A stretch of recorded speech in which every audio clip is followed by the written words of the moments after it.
All right, Shalom. I want to start off by giving all praises and glory unto Yahweh, Bahashim Yahushai, Bahashim B'cha double honors unto the apostles, the elders, and the bishops of Great Millstone.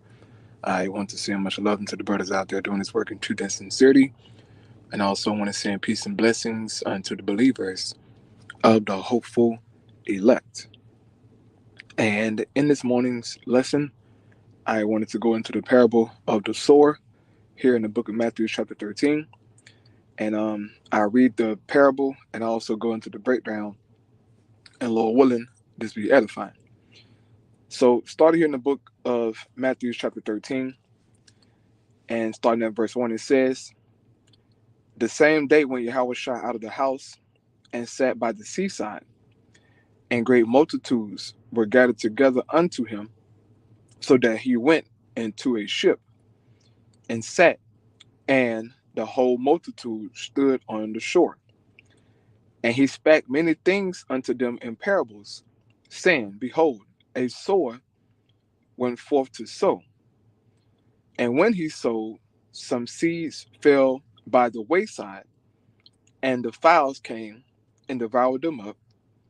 Some fell upon stony places where they had not much earth, and forthwith they sprung up, because they had no deepness of earth. And when the sun was up, they were scorched, because they had no root, they withered away. And some fell among thorns, and the thorns sprung up and choked them. But the other fell into good ground and brought forth fruit, some an hundredfold, some 60-fold, some 30-fold. Who had ears to hear, let him hear. So that's the parable that Yahweh spoke unto the multitude. But we know further along in the scriptures, man, he broke down this parable unto his disciples, right? Because these breakdowns and the mysteries of the kingdom, as Yahweh says in this chapter, is given unto the elect, man, the true believers. Okay? So going here to the breakdown now, this is Matthew chapter 13 and the 18 verse. Therefore, the parable of the sower. When anyone heareth the word of the kingdom, right? So what we have, brothers, and what we are preaching is the word of the kingdom.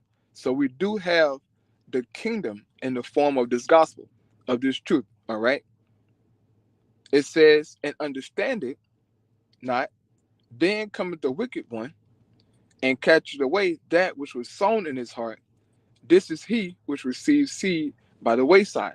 And a good example of this, you know, is a Jake who come up to the camp, right? And he hear the word, for a dispensation of time. But the word that was sown in his heart get taken away. Because really he's not interested, he's not really, interested in it, right? Or maybe he heard some, that rubs him the wrong way. You know, he was with us until he heard about the chariots or spiritual power, right? That was just too much for him. And so Satan cometh and take away that word from him, man, right? But really he wasn't of the elect.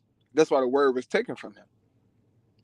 Verse 20 says, but he that receiveth the seed into stony places, the same is he that heareth the word, and anon with joy receive it, right?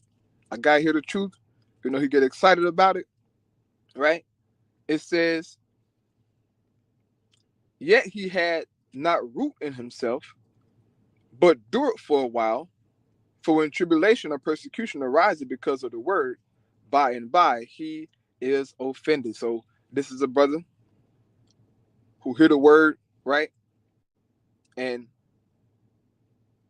possibly, a crossover, so he crossed over into the camp, right? But he had no root in him, meaning what the word didn't really take root in him, you know? He dealt with the sweetness of the scriptures, right? But when that bitter kicked in, he didn't want to deal with it, right? Our Lord Yahushua said, for when tribulation or persecution arises because of the word, by and by he is offended. So when bitter things come up, or hard things come up, things happen, he don't want to deal with it. He's offended by it, right? And he just leave the truth. We, all possibly seen guys like that, right? It says, he also that receives seed among the thorns is he that heareth the word, and the care of this world and the deceitfulness of riches choke the word, and he becometh unfruitful, right? This is a guy who in the truth, so-called, right? He got the word, he in the truth, but this world hinders him from his growth. The cares of this life, the deceitfulness of riches choke the word, to where he not even studying like that, right? He ain't doing the work. And every single day he just, he just withering away, man. And really, the truth is a burden to him, right? He don't want to deal with it. So he, he let the things of this life choke the word in him, man. This is what Yahushua going into. Please don't be that fellow, right? Don't let the cares of this life, man, pull you away from Yahweh by Hashem Yahushua, bro. And look, man, we all have our own personal battles in this world, right? Things that we have to deal with and take care of.